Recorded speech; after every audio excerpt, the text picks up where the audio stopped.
ସମସ୍ତଙ୍କୁ ଜୟ ଜଗନ୍ନାଥ। ଆଜି ଜାଣିବା ମା ବାଟମଙ୍ଗଳା ଓ ଭକ୍ତଙ୍କ କାହାଣୀ। ପୁରୀ ପ୍ରବେଶ କରିବା ପୂର୍ବରୁ ପ୍ରଥମେ ଯାହାଙ୍କ ଦର୍ଶନ ହୁଏ ସେ ହେଲେ ମା ବାଟମଙ୍ଗଳା। ସେଥିପାଇଁ ଭକ୍ତମାନେ କହନ୍ତି ମାଙ୍କର ଅନୁଗ୍ରହ ବିନା ଜଗନ୍ନାଥଙ୍କ ଦର୍ଶନ ସମ୍ପୂର୍ଣ୍ଣ ହୁଏ ନାହିଁ। ଏକ ଦିନ ଜଣେ ଗରିବ ଭକ୍ତ ଜଗନ୍ନାଥଙ୍କ ଦର୍ଶନ କରିବାକୁ ପୁରୀକୁ ଯାଉଥିଲେ, କିନ୍ତୁ ରାସ୍ତାରେ ସେ ବସି ପଡ଼ିଲେ। କହିଲେ, ମା, ମୋ ପାଖରେ କିଛି ନାହିଁ, ପ୍ରଭୁଙ୍କୁ କ'ଣ ଦେବି? ସେ ମନରେ ବିଷାଦ ନେଇ ମା ବାଟମଙ୍ଗଳାଙ୍କ ମନ୍ଦିରରେ ପହଞ୍ଚିଲେ।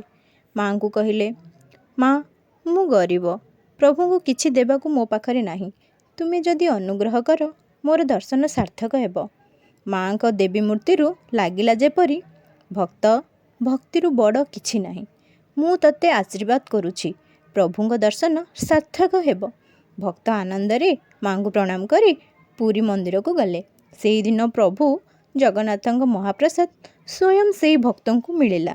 ଏହି କାହାଣୀର ସନ୍ଦେଶ ହେଲା କି ମା ବାଟମଙ୍ଗଳାଙ୍କ ଅନୁଗ୍ରହ ବିନା ଯାତ୍ରା ସମ୍ପୂର୍ଣ୍ଣ ନାହିଁ।